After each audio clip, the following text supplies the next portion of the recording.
This is Dave Rogers with the Author Series, and today we are in South Africa with Renee Lighton. Hello, Renee.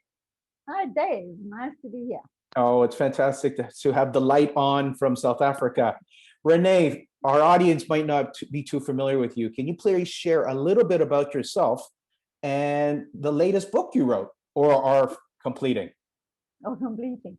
So thank you, Dave. So I'm a teacher, I'm an author, I coach, and really, like my surname says, light on. I think for me, it is really about the invitation to people to switch. We all have the ability to switch that light on ourselves. I really believe that. And so this new book, it's called It's in Your Hands. And as a teacher, what I was playing with, because I know that learning is so important in a playful way, in a way that connects and playfulness. This B&D, we teach our children. So if you had to do this, Dave, so do this with your fingers, please, so you can see. So we teach children like this is your bed. This is the B is your left hand and the D is your right hand. Can you see it? Yes or Yes. no? Yes. You can. So this is the B and this is the D. So how do we wire a simple tool for our children, for our teachers, for our parents to say, what I have is enough. So, I can create my best day or my bad day. I can say, who am I being and what am I doing? And so the next book is really, I coach a lot of teachers and parents. And the next book is more like a book that you can use, which you can then copy and work through. Like it's more like a workbook with an invitation with lots of simple, short, like keep it short, simple, engaging, and smart. Like a kisses. Like it's like I'm going to put a kiss on your forehead, Dave. Yes. So have you got a copy of the book up? Like I think you might have. I don't have a copy of the book up with me. Okay. So this was one of my old. This was my other book which I revamped Yes. and put a whole lot of stuff in. With extra mindset stuff and working with items you have, resources you have. So what is the key theme? Because again, as you're aware, most people don't read or complete the books that are either bought or given to them. So if people were to get one key theme or a main point or takeaway from the book, what would it be? So I love that you use the word key, because the key for me is like to keep empowering yourself, keep educating yourself. And I really believe that the right thing comes at the right time. It's the ability to wait, and the W is like, what am I teaching? Why am I talking?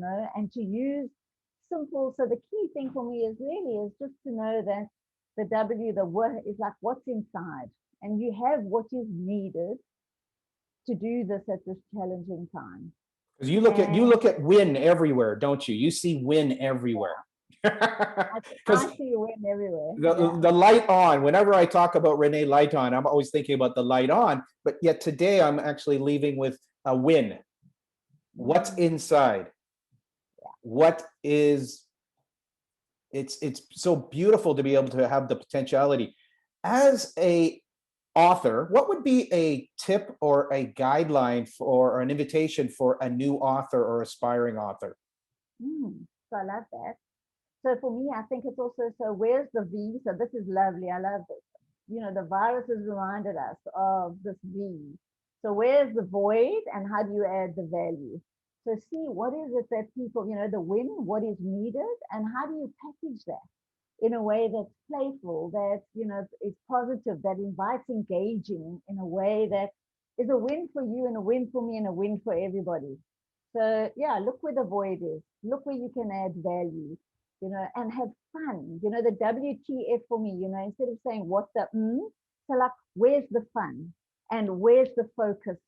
Where do I want to focus? And I don't think, this time is just such a time for us all, and our ability to shift and to say, where's the focus, Renee? Like, where are you focusing now? Important. You've done so much on working on your internal dialogue. Do you have a tip for helping people develop? And I love this. Where's the value and where's the virus? Like that is such a beautiful interrupt, and it's a playful interrupt.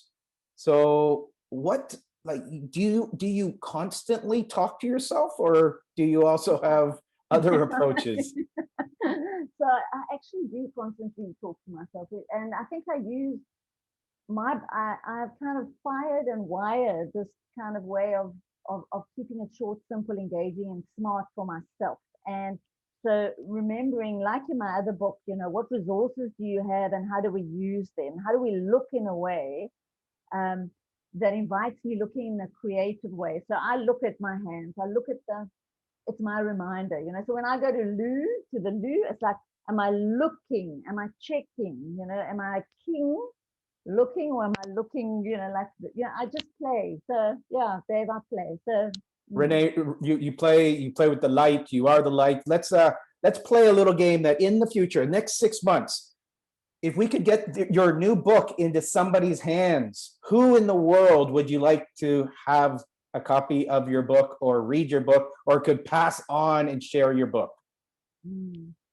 So I think for me, and I'm in conversation with the teachers at our various teaching colleges and universities, because I think a teacher. So that's why I love working with teachers, playing with teachers, is because if you have 10 teachers online, or if you have, as we were saying earlier, 100 teachers, 20 teachers in the room, that ripple, Dave, is so huge, because each of them have at least 30 children, or in South Africa, they each have 30 children at least in their classroom. Now you multiply that by the number of lives that they invite and touch. I mean, that's magnificent. So for me, I would love every teacher to have, a workbook where they get to examine, like, what's inside now, what's important now. Do I need to pause, pay attention and use my breath? Just like play. Absolutely. So that's awesome. So we're going to find ways to get this book out to teachers in South Africa, yet also in Asia and North America. And that will be one wonderful task. What are ways that people can get a copy of your upcoming book or reach you? Yeah, so maybe they could just email me on renee@reneelighton.co.za, and just, and I would happily answer their email. Fantastic. And you're also an author, yet you present from groups of 1-on-1 to 1-on-10 to 1-on-100. I actually think you've probably done over 500 in some of the sessions that you've done throughout South Africa. What would be the last little question is, what's been your favorite book that you've read in the last year?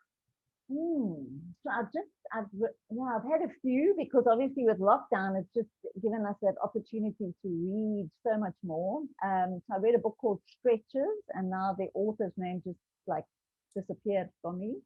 And Stretches is really, again, around what really excites me is the ability, to stretch, to look at what you have, and to think about how you can use different things in different ways, what resources you do have. Sure, there's so many, Dave. You kind of like jump. Yeah. How about this? What have you got your favorite book that you've either given to people or that you have really been a big influence on you? Perhaps it could have been one of the first books you read about teaching or spirituality or mindset. Was there ever a book like that in your life? There's so many that I've just loved, and so what I can recommend, so like me going blank now, is to keep a book list and to actually then write the little nuggets. It's like I have a podcast book, and so I love listening to podcasts. So obviously Simon Sinek and all of those. There's such jewels and the ability to keep this, to make a note and to say who said what. I've learned that over the time. So being 61, so maybe I can say, even though I'm 61 and I sometimes forget, I love that I can go and have a look in my little book and make sure that I can reflect on those, so that there's a time when I sit with that and I just look through that and I think, those are just such treasures. Wow. Well, 61 years young, definitely a light on South Africa, yet sharing the light all around the world. Folks, if you've enjoyed this interview, please share it with friends, subscribe to the channel, reach out to connect with Renee in South Africa. And Renee, thank you so very much. You make an impact on so many people, and I really do appreciate the way that you bring fun, education, and wisdom to the classroom. Thank you so very much.